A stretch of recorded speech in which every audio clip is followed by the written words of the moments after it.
Hello, everyone, and welcome to episode 43 of the Computer Business Marketing Show. Today's episode is brought to you by TechSite Builder.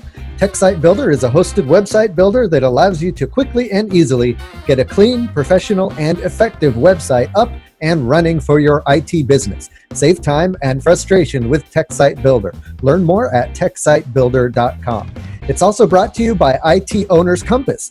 Get help navigating your IT business with expert speakers, in-depth workshops and labs, panel discussions, and on today's show we have Donald Kelly this August 24th through 26th. How do you turn leads into customers without being pushy? What should you say in your first phone call with a prospect? And how can you prevent your leads from going cold? Learn all that and so much more coming up right now.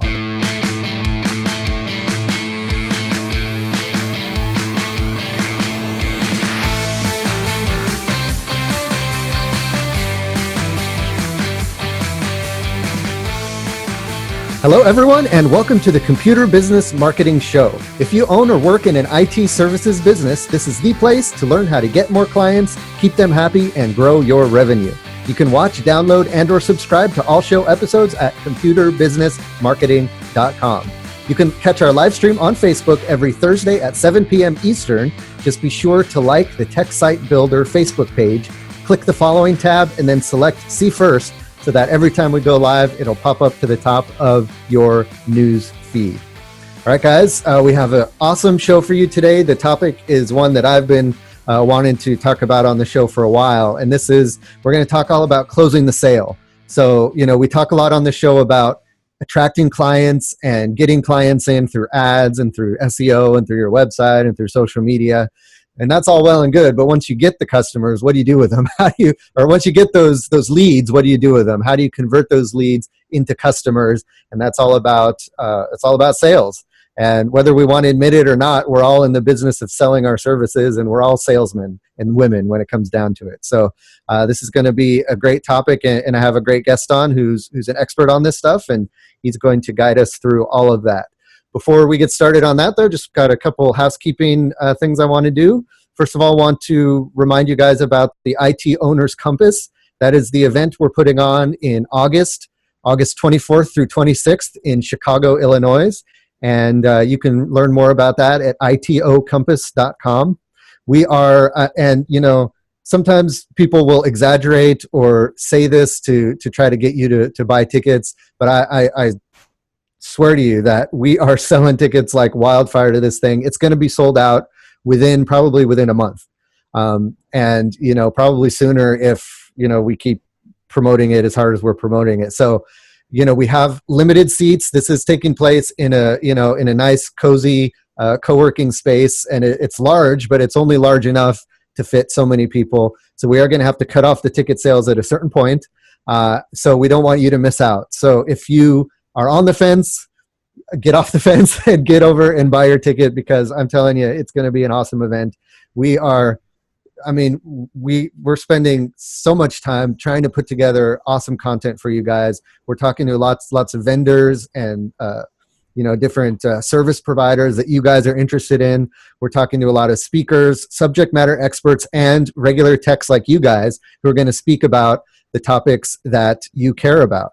Actually, let me go ahead and pull up, while I'm talking, let me pull up a list of some of the topics that we're looking at tackling in this event.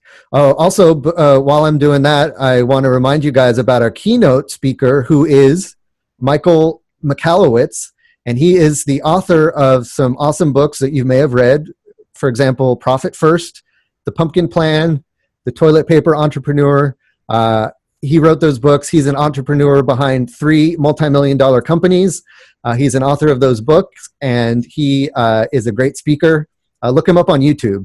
Michael Michalowicz, he's got a lot of talks on YouTube, and you can just get a taste of how dynamic a speaker he is and how entertaining he is. And he's going to give us a talk and kind of customize it to our industry, to the IT industry. And he used to work in the IT industry. He owned a computer consulting business as well. So he kind of comes from where we came from, and he took it all the way to selling it and, made lots and lots of money. And now he's going around talking about it. So that's going to be awesome.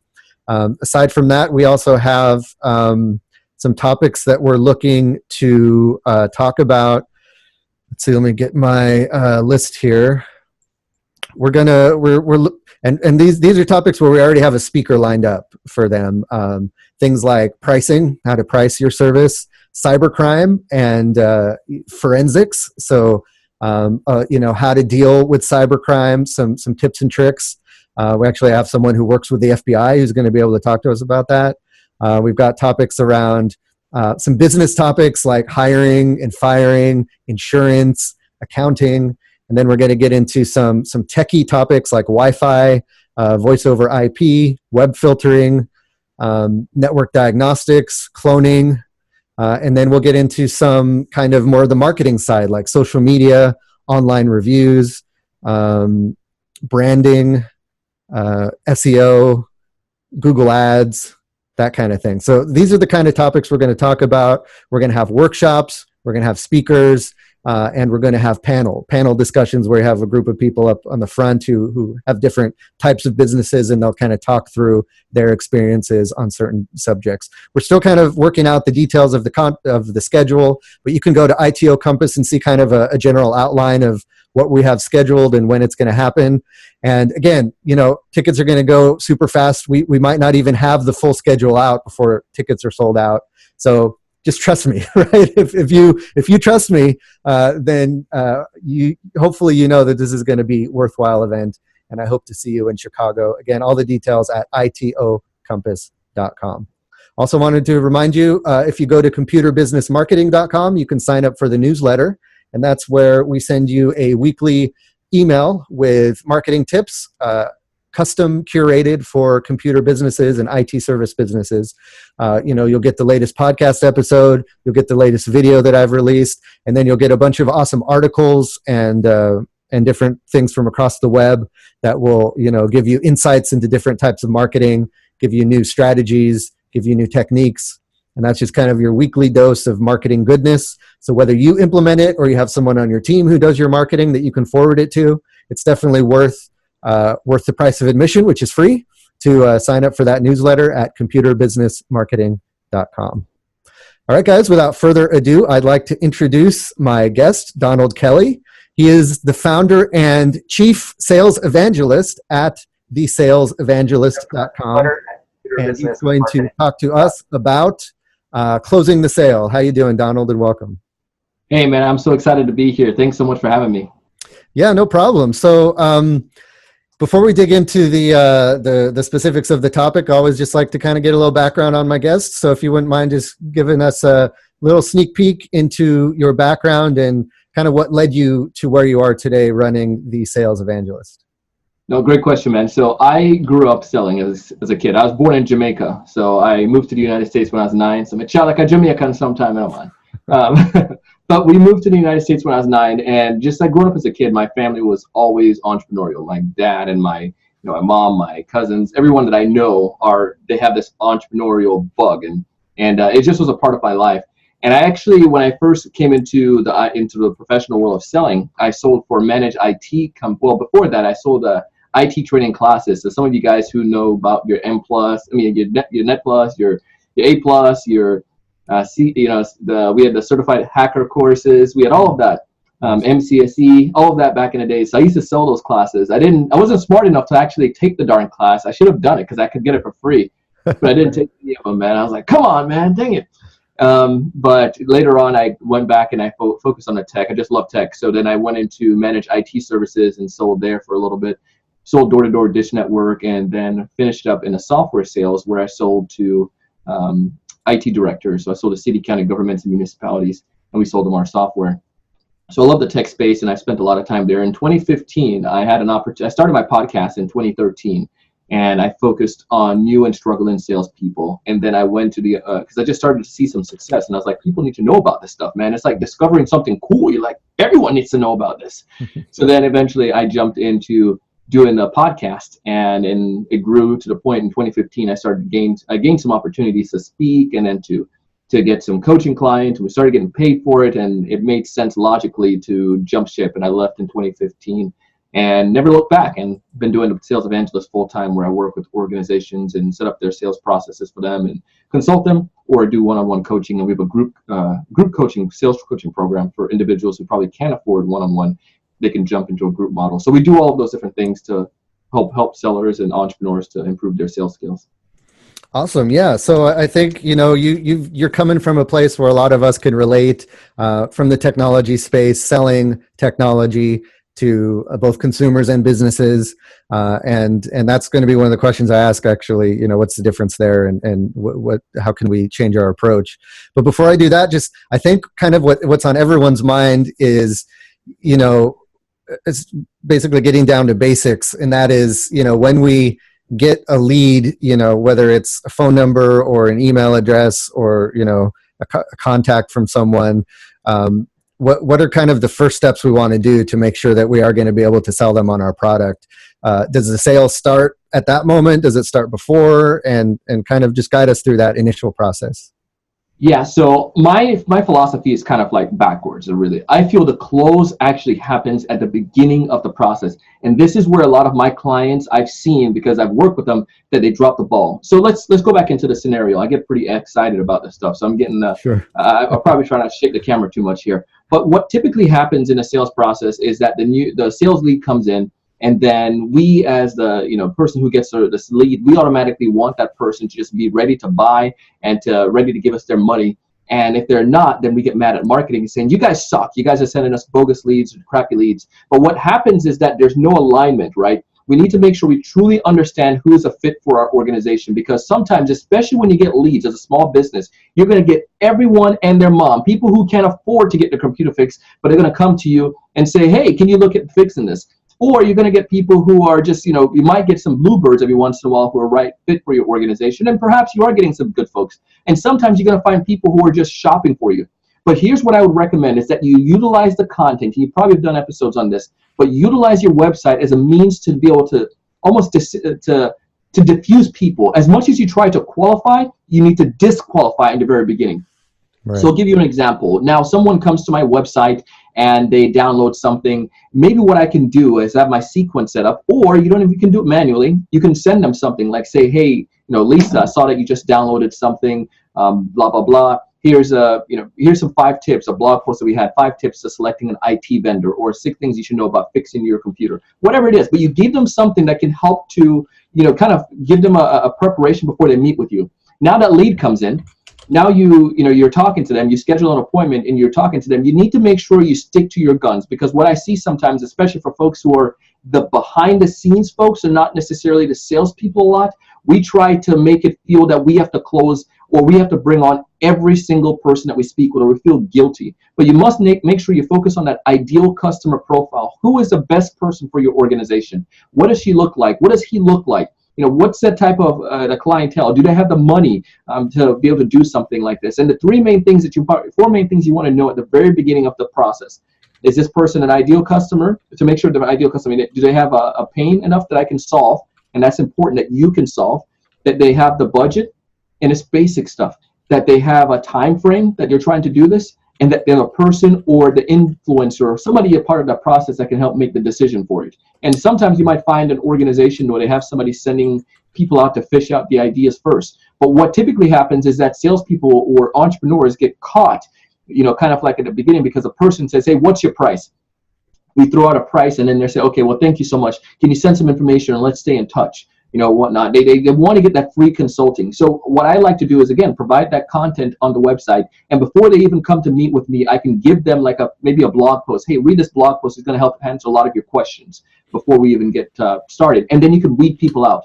And some people might say, well, what if they don't come back? Well, you don't want those people anyways. They're the ones that weren't there in the first place. So you want to weed them out. And sometimes you can even give them, if you have fixed pricing, give them the price range. Who cares? That's my philosophy. If they're going to buy, they're going to buy anyways. And if they're going to shop around, they're going to shop around. So I might say, for fixing something like this, for fixing basic computer problems or the frequently fixed problems, could be anywhere from this price to this price. But you give them a price range so they can, it doesn't have to be the exact number. But all this information I can share in a blog post and provide education so that I can educate the heck out of them, give value before I speak with them. Now, once you get them talking, Once you get all that information, and sometimes we feel guilty asking them, do you have a budget? Or, feel like they're going to smack us or something like that over the phone. Or, is it, are you the right fit or whatever? Do you have a time frame for when you're going to fix it? We feel that we don't want to ask those questions because we're being pushy. It's not being pushy. It's being thoughtful. It's being able to help the person. And if this is what happens, if you're able to get this information, so to speak, dig deep at the very beginning and qualify, when it comes towards the ending, it's not even about a close anymore. It's just like a natural progression. We could talk about that in a minute, but I just did this with a client the other day. Everything I tell you, I did with him recently. But now it wasn't even a thought. I just told them, okay, this is what we need to do to get started. And they didn't even think about it. They signed the agreement, and next thing you know, we're doing some training. But it's important, though, that you dig deep and not wait to the end to try to handle some of your problems or objections. Yep, been talking for a minute. You probably have some questions. No problem. That's great. I love your passion about it, and a lot of good tips. So a couple of things I picked up there was, and this is something we do talk on this podcast a lot, is your marketing is all about attracting the right kind of client, not just trying to attract any type of client. And so you can do that, through the content you produce, through your website, through just the branding that your business has, and all of that stuff. And you're right. If you just focus in on the ideal client, and that's the client that's coming to you, then it's going to be less about sales and more about them seeing the value that you provide, and then they're saying, hey, where do I give you money? Like, just take my money, because you can serve me. And that's something we in this industry struggle with, because everybody has a computer, and so we feel like we have to be able to service everybody. And there's the saying, like, the customer is always right. It should be really, it's only the right customer is always right. It's only the right type of customer that you're looking for is always right. Other customers, they can be wrong. You could say no to, or you can say something that they don't like, and that filters them out, and that they go away. And that's awesome, because then you free yourself up to give awesome service to people who can afford you and the type of client that you service best. And I really like your idea of a blog post that you can write that kind of goes through some of the things you do. It kind of takes care of some of that filtering process for you. And then that's something you can provide to everyone who comes through your funnel. As hey, thanks for downloading whatever or filling out our form. Just wanted you to get a quick idea of what we do and how we operate. Here's a blog post. Take a look at it, and then schedule a call with us here. That way, you're asking them to do a little bit of work to make sure that they're willing to put forward the effort to work with you, and then you're able to kind of filter them or qualify them at that point. I think that's really important. It's a great point. And you probably could see it with like Geek Squad, right? I'm sure you guys have spoken about them, seen case studies on them. The idea behind Geek Squad when they first came around was that let's produce as much content on how people can fix their problems, right? Give tons of education out for free. And then what happened is that people try to fix it, and they're like, oh crap, these guys clearly know what they're talking about. Let me take my computer to them. Right. And I think sometimes we feel that we have to keep our little secret, how we do this here. We can't put that stuff on our blog post, or we can't put that stuff on the website.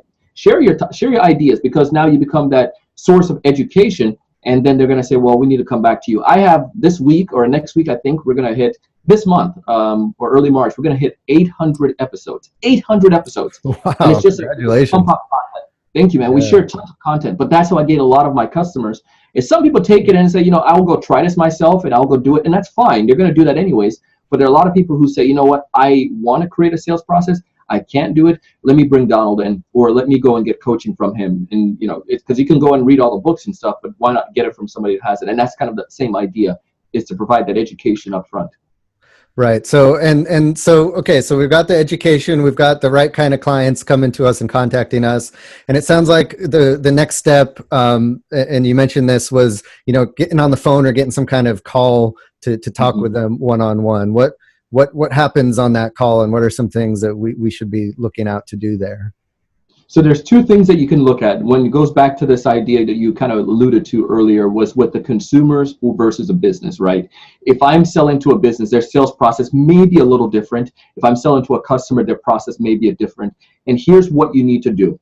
If you're selling to a business, one of the first things that you need to ask, especially in your first couple meetings, you might have you qualify them on a qualifying meeting, then that could be probably a deeper discussion meeting and so forth. Maybe they're just doing fishing, they're doing researching, you're doing qualification, right? That's how we call it. They call it research. So there maybe needs to be 2 meetings of research for them and 2 meetings of qualifications for you, where maybe they found out the basics, but now they're going to bring in someone else from the team to have a deeper conversation with you to see if you guys can take care of the challenges. So that's what you want to do. But in those 2 meetings, there's what needs to happen is that there's a term that I learned from a book called 3 Value Conversations, a phenomenal book. We interviewed the authors on our podcast, but the idea in the book is that you need to share unconsidered needs. An unconsidered need is something that the prospect in your industry, it is so easy because there's so much that people don't know about technology that you can probably still help them out with. So when you share unconsidered need, it's things that people probably don't necessarily know, but it builds value. So somebody might come to me, they might have done some research on YouTube and recognize they need to get several computers for their office, and they're thinking, should I go thin client, should I do the cloud, whatever. They're coming with these questions and these ideas, and they did their research already. But then you as the professional, instead of saying, okay, let's go with that, you challenge them. And that's where the idea of the challenger sale, it's not that you're trying to be a jerk, is that you provide education. If you know more, you need to share more. And the way you do that is by asking meaningful questions that help to challenge the status quo. Once you can help challenge the status quo, they see you as a thought-provoking expert. They see you as somebody who knows what they're doing. And when I see you as somebody who knows more than I and that you know what you're doing, I trust you, that I can follow you and I can listen to you. Here's what happens though. You don't necessarily need to talk a lot. You just need to ask questions. I'm interviewing 2 lawyers, and you might say, why am I bringing 2 lawyers on my podcast? They're 2 friends of ours. And what I'm going to talk to them about is creating reasonable doubt. Lawyers do that very well. You just have to create reasonable doubt. And as a business owner or as a seller, you need to sometimes create reasonable doubt in what the prospects may think is what is right. And when you can do that, that's when you can create value. If I can get a prospect in those 2 meetings to say, I never thought about that before, you realize you're getting to a point where you create value. The salesperson needs to talk about 40% of the time. The buyer needs to talk about 60 to 70% of the time. And that it requires you to ask meaningful questions, not yes or no questions, but ask thought-provoking questions. Like, say, for instance, if you don't change something like this right now, or if you don't get the computer set up like you want by June 1st, what impact might that have on your organization? So I'm trying to reinforce to them the idea that they need to get it, that they need to make the decision because they said they're going to need it by June 1st. Or you need to go deeper. Sometimes people might tell you, yeah, I have a problem with this. And we might say, okay, I have a fix for that. I can fix it. But go wider, go even further in the process. And you might ask them, that's interesting. Tell me some more about that. How long have you been having that problem? Why do you feel that way? If you can ask several whys, multiple times, say why, really, or not, you're not going to ask them why, but you ask why questions, you can get to a deeper layer of what the true problems are. And then that true problem can help you to be able to qualify and close or to build the value. You can then challenge them based on their previous assumptions, saying, yeah, I just need to get a new computer, when it turns out that it's not the computer, it's something else. Let me give you an example and I'll wrap up with that part. But let's say the Toyota used the concept of 5 whys, and I'm sure some of you have learned of Aaron Reich, and he talks about it in MVP, the minimal viable product. But it's a great book and great concept as well. I know I'm rattling off these books. Hopefully we're keeping track of them. But one of the things it talks about is the minimal viable product. It talks about the 5 whys. And the way the 5 whys work is something that Toyota used back in the 70s and 80s, especially when they're developing. If you find a problem, you stop and you figure out, you ask 5 why questions, and it usually leads to the true cause. So let's say, for instance, I'm driving to work and I have a flat tire. Most people will say, well, the problem is that Donald needs to get a tire fixed. But is that the true problem? It's not. Let's dig deep. Why do I have a flat tire? I hit a pothole. Why did you hit a pothole? Well, I was speeding. I didn't see it. Some people might stop there and say, well, Donald needs to get glasses. Well, it wasn't that. Why were you speeding and you didn't see it? Well, I was late for a meeting. Why were you late for a meeting? Well, I was up all night last night watching whatever, Walking Dead. So I didn't set my alarm and plan properly. It sounds more like, if you truly get to the root of it, it sounds like Donald is not good at planning. And this is not going to be the first scenario. If it's not the tire, it may be something else. Maybe he's going to be late for another meeting, or maybe he's going to miss a recital for his kids or something. So the true problem is for Donald, let's fix that issue of helping him plan. And then everything else will be a natural byproduct. And sometimes we get thrown off by the sub-level thing that the prospect says is an issue. We go ahead and we fix that problem, and then they come back and say, well, this is not necessarily working. It's not working properly. And you didn't do a thorough diagnosis, so to speak. You didn't get down to the true root of the problem. And that's where you ask those questions. And it may sound more, you don't want to sound like an investigator, but you want to make sure you sound like somebody who's really thoughtful, when you can have that meaningful conversation, and they can talk a lot, and you just ask them, that's curious. I'm interested in hearing more about that. I've heard about that before. Clients have told me that before. Why is that the problem? Or that's interesting. Why is the case? Or out of curiosity, tell me more. Whatever. Use some of those terminologies, but you can get further deeper into the process. And in those two meetings where you're trying to evaluate and build value, that's what happens. You can share unconsidered needs, things that they haven't thought about, and it puts you in an expert position. And that sounds almost like therapy, right? Like a therapist would, ask these questions and get you to talk about how you're feeling about these things and ask the leading questions. And so you're almost like a tech therapist in a way. Literally. I love it. And another thing this does, by kind of leading the client to accept your views, or, you're leading the way of, this is the solution that I'm presenting, and convincing them that is the right solution. That's also avoiding a scenario that I see a lot, where the customer is always demanding things from you and saying, you need to do this, or you need to do this for me. And at that point, you're almost like an employee instead of what you want to be, which is a consultant. And a consultant, you want to establish that at the beginning on that first phone call, by leading them and showing them that you're an expert, and showing them, leading them to the solution that you believe is correct, and not letting them dictate to you what they want. And that's tough, but it's definitely something to be aware of in those phone calls. So we had the phone call. We feel like we got them sold on everything. And then I've seen this happen a lot. Then it's like crickets. You never hear from them for a while. So should you keep following up with them often, or when is too much, or when do you just give up and say this is a lost lead? So here we go. We say no to, this is what we do. What we will encourage you to do, now that you've done that, you need to, and hypothetically in your qualification meeting, you found out their budget. So you might tell them what the problem is, and they recognize what the budget might be, or they say, this is our investment that we're willing to do, whether you're doing like managed IT services and you're going to take over the account and whatever it is. You have to give them they have to know there's a price range or a budget, so it's not going to be like, totally sticker shock when they get to the end, because I don't believe in that idea. I like, again, dig deep at the very beginning, disqualify as much as you qualify. So now you do that, you're on the same page, you go to what I call is they say, okay, well, Donald, I believe you, I want to get this stuff done, let's go ahead and create a proposal and take care of it. The biggest mistakes that we make, we spend like 2 hours, we're like all excited, we go home, we're like, man, we got this proposal, got this client, we're going to do all of this stuff.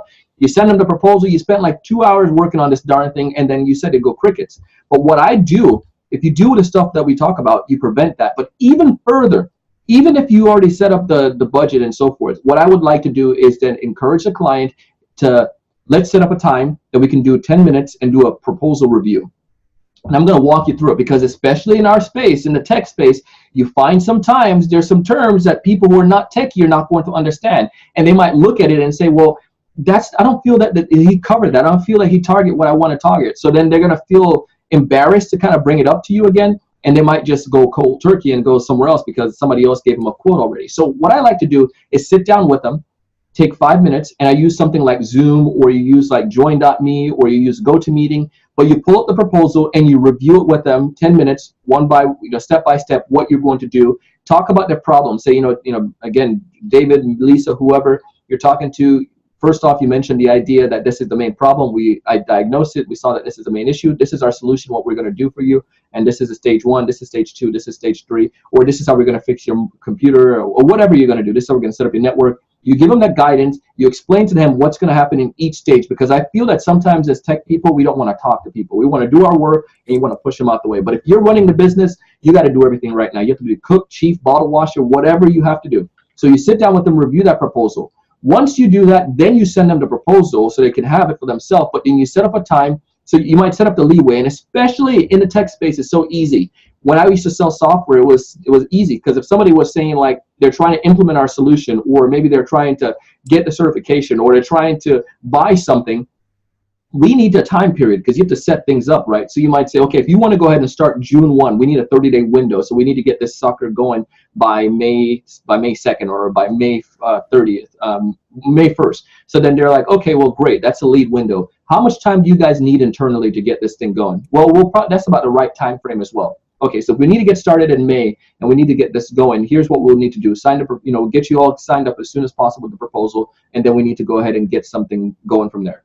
Now, if they get the proposal, what you can do, depending on the organization, again, if you're selling to a business or if you're selling to an individual, you can put this in place. So you can get them to say, you want a follow-up, right? You want to something that they don't just go cold turkey on you. Give them, like, if there's a business, you might say, well, I know based on working with other businesses, you guys probably have an NDA, a non-disclosure agreement. Who in your organization should I speak with about getting that NDA? It's just another step that I can make sure it's solidifying the deal, right? I'm me signing something on their part, or vice versa. I might say, okay, well, here's something I would like you guys to sign. And it's a privacy agreement between you and I that I'm not going to share your content with anyone. But now I'm getting them, if it's going to take them a week to get the proposal signed back, I have something else that kind of almost like a promise ring that they're signing. It may not be necessarily anything crazy in a court of law, but it's the fact that now they agree to something else. But that's something you can do as well. But the biggest mistake is sending out the proposal and just like waiting and just kind of, hopefully something comes in. But give them that proposal review, and it makes the chances of closing go significantly quicker. And one last thing, there are different tools you can use. I use something called PandaDoc. It's relatively cheap. It's like $39 a month, but I'm able to set up my electronic proposal. I get it to them, review it with them. And then I can see when they open it, and I can also see activities on the proposal, like where they're looking at the most, what they're taking advantage of, who they share it with, and things like that. But that's what happens to me at that point. And usually in that proposal reviews, that's where I pretty much like, quote unquote, close them. I bring up that time period, and they're like, yeah, let's go ahead and get that started. But if they do need to go back and bring it to somebody else, I try to put some of those other parameters in place so I can make sure I follow up, like with the NDA or things like that. Yeah, that makes sense. So basically every interaction you have with them, you make sure before that interaction is over, you're scheduling another interaction. So there's there's no kind of waiting to hear back from them later on. There's always the next thing scheduled. And that's great. Yeah, I think that's great advice. And I'll have a link to all the links we're talking about, including, the books you mentioned and the PandaDoc and everything. That'll be in the show notes of the podcast. So that's great. So how can we adapt this whole kind of sales cycle to those of us who have like a brick and mortar shop? So, someone will walk in the door, maybe they're looking to buy a new computer. We have, custom built computers that are a little bit more expensive than you can find at like Best Buy or something. And we're trying to, get all of our customers on like recurring revenue model type of service plan. But we got to make that sale, in that first interaction. They walk in the door, we got to sell them. How do we kind of compress this whole thing into that kind of environment? Same idea. You just kind of just shrink it down. So the first thing you want to do is qualify. So you might, find out what they're looking at, what some of the problems that they're trying to do, understand that. You can build that value right there in that interaction that you're visiting with them. And then from there, you want to find out their price range. So they might tell you, well, we're trying to do this, we want this type of computer. What's your budget? What's your price range? Okay, great. Now, what I also want to find out, and sometimes we're afraid to ask, is besides this, what are other options that you have, or what have you tried before? Well, I try to work on it by myself, or, my cousin is a tech guy, so I had him, try to work on something. I need to know this information so I can know if they're looking at competitors, or if they're trying to look at other resources, or what have they done already. You can have a spreadsheet, a simple little check sheet. And if you're pretty new at it, and if you're trying to do this, you can have this little check sheet there on your paper. Did I find out their budget? Did I find out their time frame? Did I find out, how much they're willing to, what the main issue that they're having? Did I go deep enough? Just a simple little checklist that you can have to follow. And then you can even tell them, I'm just going to write some stuff down with you, and to better make sure I understand. And they'll be more than fine with that. But then also you need to, once they can give you that stuff and they can figure out what that time frame is, because sometimes you're going to have people who walk into your store and they're going to say, well, you know what, I want to look at this, I want to research, I want to do next time. Get some information there. I want to get intel. I want to get I want to get their email and their phone number, and I will ask them, can I keep in touch with you? Is it okay if I follow up with you in a week? And then as soon as they leave the store, maybe you can have something that you can give them, like that downloadable document again, or maybe that blog post, like, hey, Donald, it's great seeing you today.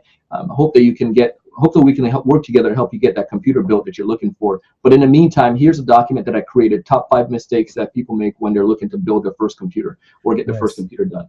And that way now they're like, dang it, this person knows me. They know what I'm talking about. They know my issues. They know some of the challenges. And then it leads to that smooth, well, let's set up a time to get back on a call, or let's set up a time to get back together. And even if they're in the store and we're not closing them right then and there, because it's a big purchase and not willing to make that final decision right there, I want to set up a next appointment. So I might say, okay, well, let's go ahead and get you to review this stuff. Can I follow up with you? When is a good day to follow up with you? Next Friday or on Thursday work? I'll give you a phone call. And you just sit there, or get their cell phone so you can at least text them as well. And that's something I recommend, especially the brick and mortar. Don't be afraid of asking for a cell phone so you can text. And now you can do that. But if they're in person, they're in the store, just follow the same thing. You want to qualify them, build a value, and then review what that might cost, that investment might be. And try not to use the word cost. I just said it, a bad word. But use that investment and then convert them, and which is the close, where you might add, once you build enough value into this computer that you're going to build for them, and they clearly have the investment, then don't let them leave the store. Just say, okay, great, let's go ahead and get this set up and get you going. What we'll need to do to get started is a minimum deposit, at least, if whatever, depending on your organization, of X amount of dollars to go ahead and get the project started. We'll kick it off, and this is the time frame. How soon you want your computer again? In 2 months? Okay, great. We can definitely do that. Yeah, and I would rather tell them give them a longer time period, and then you close. Over promise. Under promise, over deliver. So I might tell you, typically it's a 30-day or 60-day window, and I can deliver that in 30 days. Then I'm going to look so much better as a more efficient organization. Right. Yep. Super important. What I like from that is the big takeaway that I like from there was giving them something of value for free, like a brochure or handout or some kind of valuable tip sheet or something, which is kind of like what you do on a website with a a lead magnet or something like that, but it's in person. Because I'm a web guy, so I'm always thinking lead capture form and PDF download and all that stuff. That's the same thing, but in person. So I love it. Yeah, that's cool. So we're gonna have to wrap up here, but let's talk a little bit about. Let's talk a little bit about tools. Like you talked already about PandaDoc. Is there any other tools that can maybe help automate some of this stuff that you would recommend? Yeah, I'm not sure if depending on people's investment, there are different tools out there. Like if you're using softwares like Yesware is a good one. Sales Handy is a small company, but they similar tool where you can get to.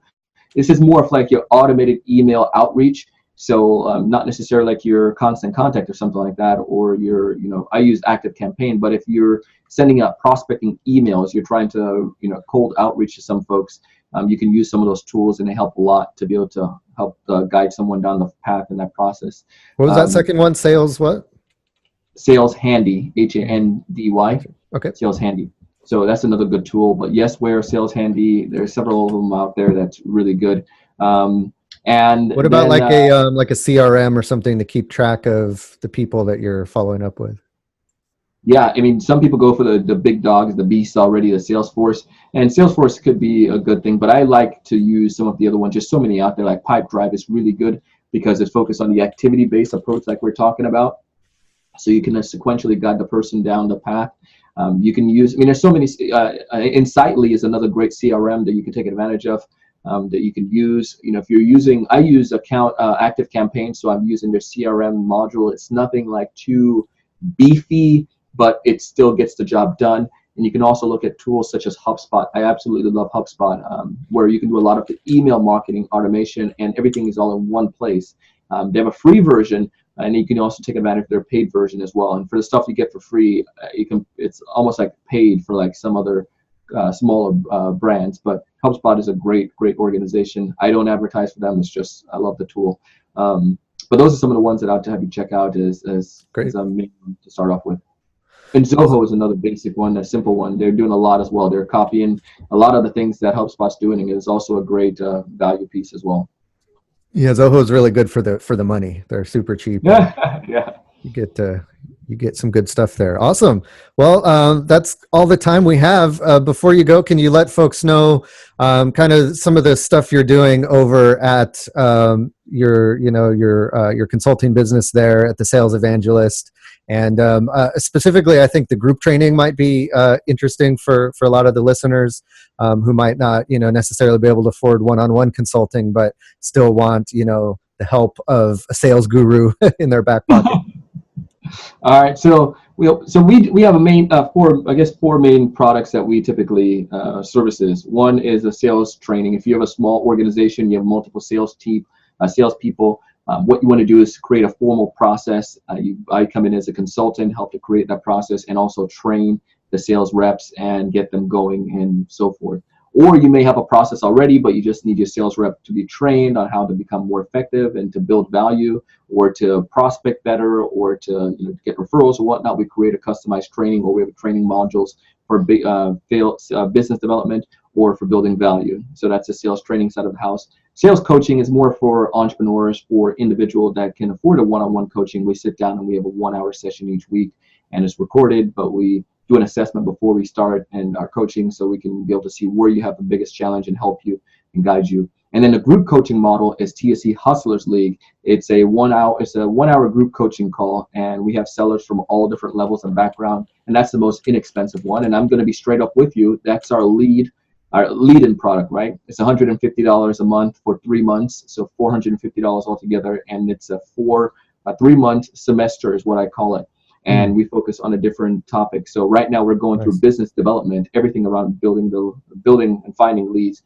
Next semester we're focusing on building value, how we can continue the conversation and to close and bring them on. So you can find all the details by going to the salesevangelist.com and type salesevangelist.com/hustlers for that program. The salesevangelist.com/hustlers. Awesome. Great. Definitely check that out, guys. And I'll have a link to that in the show notes. Great stuff, Donald. I really appreciate it. It's been very helpful. A lot of golden nuggets. I noticed in the comments, people are kind of having those light bulb moments. I know Dave Greenbaum said like the whole NDA thing was a great idea. And some other ones about gosh, I lost it. There was another one where it's like, oh yeah, that was a great idea. So awesome. Great actionable stuff. We love the actionable stuff, and I'm sure people are going to be putting this to good use. So thanks again, Donald, and we hope to have you back again in the future.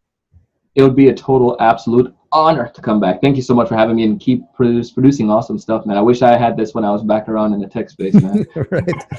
Awesome. Well, guys, you heard it. If you loved what you heard, I'd love to hear back from you guys. Let's keep the conversation going. So if you can't make it to our live stream in Facebook on Thursday evenings, then head on over to computerbusinessmarketing.com. Let us know what you think on the show notes page in the comments. Love to hear the comments from you guys about what you think of the topics we're talking about. And then don't forget to join us in the Facebook group.